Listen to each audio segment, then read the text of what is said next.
سعودی عربیہ کے ریاض سیزن میں کنسرٹس کے ذریعے فحاشی، بے حیائی اور اس سرزمین کی توہین کا سلسلہ جاری ہے، اور ایک کے بعد ایک ایسی خبریں سننے کو مل رہی ہیں جو کہ سعودی عربیہ جیسی مقدس سرزمین سے سننے کا آپ تصور بھی نہیں کر سکتے تھے،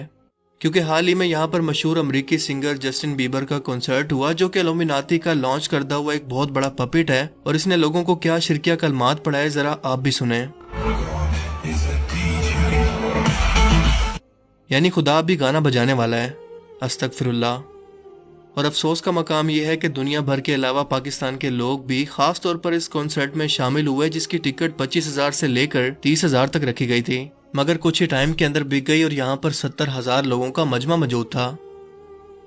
کیا آپ یقین کر سکتے ہیں کہ یہ ہمارے پیارے نبی حضرت محمد صلی اللہ علیہ وآلہ وسلم کی پیدائش کی سرزمین ہے، جہاں پر آپ نے اور آپ کے لاکھوں صحابہ نے دین کو پھیلانے کے لیے قربانیاں دی۔ انسان کی سب سے قیمتی چیز یعنی اس کی اپنی جان، جو کہ دنیا میں اس کو سب سے پیاری ہوتی ہے، وہ بھی دین کی خاطر صحابہ کرام نے قربان کر دی۔ کیا اس دن کے لیے کہ پوری دنیا سے لوگوں کو اکٹھا کر کے اس سرزمین پر گناہ کی دعوت دی جائے؟ نامحرم لڑکے لڑکیاں ایک دوسرے کو کندھوں پر اٹھا کر اور شراب کے نشے میں یہاں پر ڈانس کریں، اس سرزمین پر میوزیکل کنسرٹ ہوں، سینما کھل جائیں، حجاب اتار کر پھینک دیا جائے، نائٹ کلب کھل جائیں، اور نیم برہنہ لباس کے اندر گھومنے والے کپل ساحل سمندر پر یہاں پر آ کر عیاشی کریں، مگر ان بھٹکے ہوئے لوگوں کو ہدایت کا راستہ دکھانے والی تبلیغی جماعت کو بین کر دیا جائے، جو پوری دنیا میں غیر مسلم ملکوں کے اندر بھی آزادی سے گھوم پھر کر تبلیغ کر سکتی ہے، مگر سعودی عربیہ میں اب ایسا کرنے والے کو دہشت گرد قرار دے کر اسی گناہ کے مطابق سزا دی جائے گی، یعنی سزائے موت۔ جبکہ پچھلے 2 سال سے حج و عمرہ یہاں پر بین ہے، لیکن دنیا بھر سے لوگوں کو یہاں پر اکٹھا کر کے اس بے حیائی اور بے شرمی کی یہاں پر کھلے عام اجازت ہے۔ سعودیہ میں منسٹری آف اسلامک افیئرز کے سربراہ ڈاکٹر عبداللطیف شیخ کو محمد بن سلمان کی طرف سے یہ آرڈر دیے گئے کہ جمعہ کے خطبہ کے دوران لوگوں کو بتایا جائے اور انہیں بھارتی تبلیغی جماعت سے اس طرح سے بدظن کروایا جائے کہ ان کے عقیدے ایک اللہ کی عبادت یا توحید کے خلاف ہیں، یہ فرقہ واریت اور دہشت گردی کو پھیلانے کا ارادہ رکھتے ہیں، اسی لیے انہیں بین کروایا جائے تاکہ یہ الزام لگا کر لوگوں کے سخت رد عمل کا سامنا نہ کرنا پڑے۔ اور سب سے بڑی بات کہ تبلیغی جماعت لوگوں کو سیدھے راستے پر نہ لے آئے اور اس سب گناہ کی مخالفت نہ کرے۔ اسی لیے جمعہ کے خطبہ کے بعد اس تبلیغی جماعت کے بارے میں کیا کچھ کہا گیا، آپ اس کی ویڈیو خود دیکھ سکتے ہیں۔ أهل السنة في الدعوة جماعة التبليغ المسماة بجماعة الأحباب جماعة خرافية بدعية يتحزب أفرادها على حزب۔ جبکہ دوسری طرف مولانا سلمان خان شلپا سٹی اور حضرت جسٹن بیبر اسلام کی کیا خدمت کر رہے ہیں، ذرا آپ بھی دیکھ لیں۔ سلمان خان کے اس کنسرٹ کے اندر 80,000 کے قریب لوگ موجود تھے، جسے خود محمد بن سلمان نے دعوت دی تھی، اور اس کے ہاتھوں کی چھاپ کو میوزیم کے اندر اس طرح سے محفوظ رکھا گیا جیسے اس نے اسلام کی وہ خدمت کی ہے جو کہ آج تک کوئی عالم دین یا کوئی اللہ کا بندہ کر نہ سکا ہو۔ اب آپ سوچیں کہ ان سب علماء سو کی زبانیں کیوں خاموش ہیں جو کہ اپنے آقا سے نمک حلالی کرنے کے اندر مصروف ہیں۔ تاریخ میں پہلے بھی ایسا ہوتا آیا ہے۔ سعودی عربیہ مسلم دنیا کے لیے ایک رول ماڈل کی حیثیت رکھتا ہے، حتیٰ کہ اس کی پالیسیز کا پوری اسلامی دنیا اور مسلمانوں پر بھی اثر ہوتا ہے۔ جس یورپ اور امریکہ کے اندر غیر مسلموں کے دلوں کے اندر پہلے ہی اسلام کا خوف یعنی اسلاموفوبیا اور نفرت موجود ہو کہ سب کے سب مسلمان دہشت گرد ہیں، اس صورتحال کے اندر تبلیغی جماعت کو دہشت گردی پھیلانے کا ذمہ دار ٹھہرا کر یوں بین کر دینا پوری دنیا کے اندر کیا تاثر دے گا، یہ آپ خود بھی سمجھ سکتے ہیں۔ پوری دنیا کے اندر کوئی غیر مسلم بھی مسلمانوں کا امیج اس طرح سے خراب نہ کر سکتا۔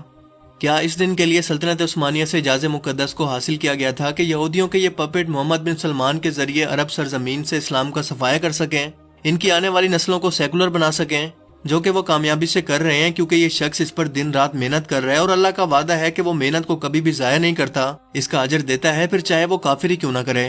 اور ہم مسلمان کیا کر رہے ہیں؟ مذمتی بیان کے لیے بھی ہمارے علماء کرام کی زبانیں بند ہو چکی ہیں، اور اسی لیے اسلام میں بادشاہت کی بجائے خلافت کا نظام رکھا گیا تھا۔ اس کنسرٹ میں عرب کی نوجوان لڑکی حجاب کے ساتھ جب سنگر کو پھول پیش کرتی ہے تو بدلے میں وہ کیا کرتا ہے، ذرا آپ بھی دیکھیں۔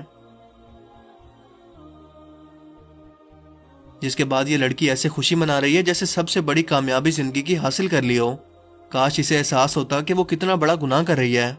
یہ کس طرح کا اسلام ہے جس کی یہاں پر تبلیغ ہو رہی ہے کہ مساجد میں لاؤڈ سپیکر پر پابندی ہے، مگر میوزیکل کنسرٹ میں اونچی اونچی آوازوں کے اندر گانوں پر لوگ یوں بے ہنگم ناچ رہے ہیں۔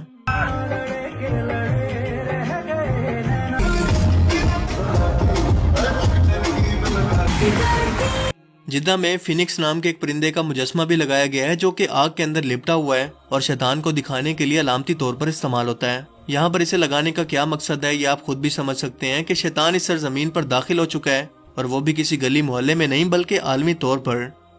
کیونکہ سعودی عربیہ ہی وہ واحد ملک ہے جس کی سرزمین کو تمام اسلامی دنیا مقدس مانتی ہے۔ اور کیا یہ سب ہونے کے بعد مسلمان کسی غیر مسلم کو اسلام کی دعوت دے پائیں گے؟ کس منہ سے دے پائیں گے؟ ذرا سوچ کر دیکھیں۔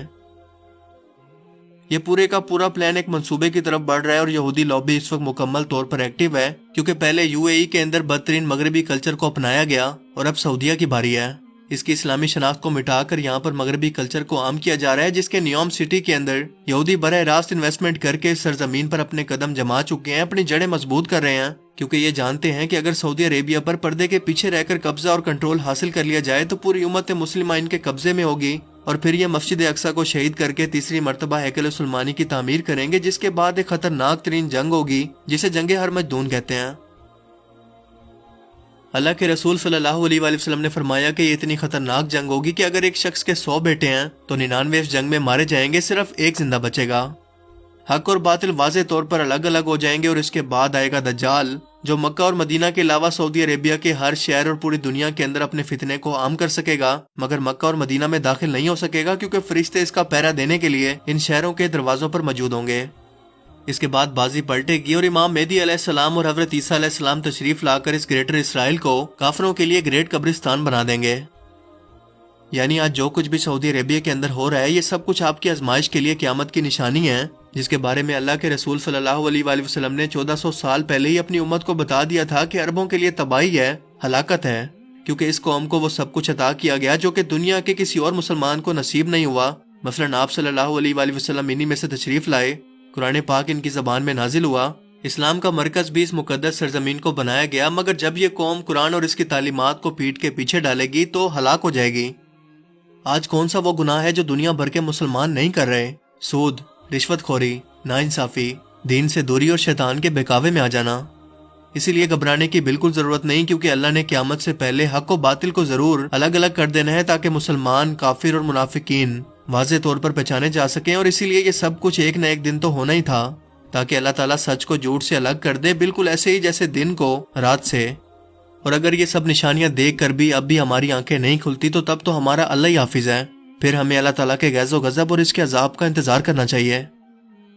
اللہ تعالیٰ ہمیں سمجھنے کی اور نیک عمل کرنے کی توفیق عطا فرمائے، آمین۔